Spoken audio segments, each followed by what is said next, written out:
کیا پیغام دیا ہے مفتی سلمان اظہری صاحب. پیغام اچھا لگا تو آگے دبا کے شیئر کرنا میرے بھائی. سنیے. ایک بات میں آپ کو بتاؤں, سکسیس کس کو کہتے ہیں؟ کامیابی. اور ہر کوئی یہ کہتا ہے کہ مجھے سکسیس کی طرف سفر کرنا ہے. 10ویں پاس نوجوان کو بھی پوچھیں کہ کوئی بھی کورس کر رہا ہے, آگے جا رہا ہے, کیوں جا رہا ہے؟ کچھ سکسیسفل لائف گزارنا ہے, کامیاب زندگی گزارنا ہے, اس کے لیے دروازے کھٹکھٹا رہا ہے. تمہیں پتا ہے ان مسجدوں کے میناروں سے جو آواز گونجتی ہے اذان کی, اس میں ایک لفظ آتا ہے, سارے لفظ تو آپ کو یاد ہوں گے, اللہ اکبر بھی کہا جاتا ہے, اشہد ان لا الہ الا اللہ بھی, اشہد ان محمد رسول اللہ بھی ہے. اس کے بعد ایک لفظ پکارتا ہے مؤذن, حی علی الصلاۃ. حی علی الصلاۃ کا مطلب ہوتا ہے آؤ نماز کی طرف, آؤ نماز کی طرف. اس کے بعد ایک اور لفظ پکارتا ہے حی علی الفلاح, جس کا معنی معلوم ہے آپ کو؟ مؤذن یہ کہتا ہے آؤ کامیابی کی طرف, آؤ کامیابی کی طرف. ٹوٹل یہ دن میں 10 بار مؤذن پکارتا ہے. فجر میں 2 بار, ظہر میں 2 بار, عصر میں 2 بار, مغرب میں 2 بار, عشاء میں 2 بار. کتنی مرتبہ پکارا؟ 10 بار پکارا تمہیں, آؤ کامیابی کی طرف. لیکن ایک بات یاد رکھو, یہ پکارنے والے مؤذن کی حالت مت دیکھو کہ یہ پکار رہا ہے, بلکہ یہ رحمان کی صدا ہے, یہ اللہ کی صدا ہے جو تمہیں بلا رہا ہے. یہ تو اپنی آواز اور اپنے الفاظ سے ترجمانی کر رہا ہے اور تمہیں اللہ کی صدا تمہارے تک منتقل کر رہا ہے. لیکن حقیقت میں بلانے والا کون ہے؟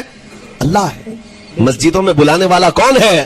اللہ ہے. اللہ کی صدا پر آپ آ رہے ہو. اب سوچو, جو رحمان تمہیں 10 مرتبہ دن میں یہ بات پہنچا رہا, آؤ کامیابی کی طرف, آؤ کامیابی کی طرف, تم اس چیز کو چھوڑ کر کے کامیابی ان لوگوں کے سامنے ڈھونڈنے نکلے جن کو پیشاب کرنے کا سلیقہ نہیں معلوم, کھانے پینے کے طور طریقے نہیں معلوم.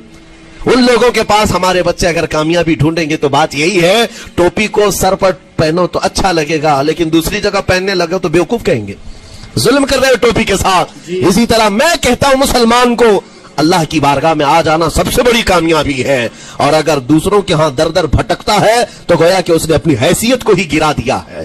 اسی لیے اقبال نے کیا کہا تھا, بہت اچھی بات, کہ وہ ایک سجدہ جسے تو گراں سمجھتا ہے. گراں کا مطلب کیا؟ بھاری. ایک سجدہ کرنے میں تو بھاری پن محسوس کرتا ہے. وہ ایک سجدہ جسے تو گراں سمجھتا ہے, ارے 1000 سجدوں سے دیتا ہے آدمی کو نجات. در در جھکنے سے تو تمہیں بچا لیتا ہے. اس کے سامنے بھی جھکا, نیتا کے سامنے بھی جھکا, سیٹ کے سامنے بھی جھکا, پولیس کے سامنے بھی جھکا, جج کے سامنے بھی جھکا, سب کے سامنے جھک رہا ہے. ایک سجدہ یہاں کر لے, مولا ہر سجدے سے تجھے آزاد کرتے. یہاں جھکنے والا پھر کہیں اور نہیں جھکتا. ہاں اسی لیے شاعر نے کہا ہے, مرد حق باطل کے آگے مات کھا سکتا نہیں, سر کٹا سکتا ہے لیکن سر جھکا سکتا نہیں. سر جھکا سکتا نہیں. پتا چلا میرے عزیزوں, میرے پیاروں, کہ ہمیں عبادت سے دل لگانا چاہیے. خدا کی عبادت ہمیں خوب دل لگا کر کرنی چاہیے. اور نمازوں سے جو دور ہیں, کہیں نہ کہیں ادھکتر زیادہ تر پریشانی کے عالم میں وہی ہے. اور کوئی نمازی بھی پریشان ہے تو یہ نہ سوچے کہ میں پریشان کیوں ہوں, وہ یہ سوچے اللہ کا امتحان بھی ہے. اللہ امتحان بھی لیتا ہے, کبھی دے کر آزماتا ہے, کبھی لے کر آزماتا ہے, کبھی خوشی دے کر آزماتا ہے, کبھی غم دے کر آزماتا ہے.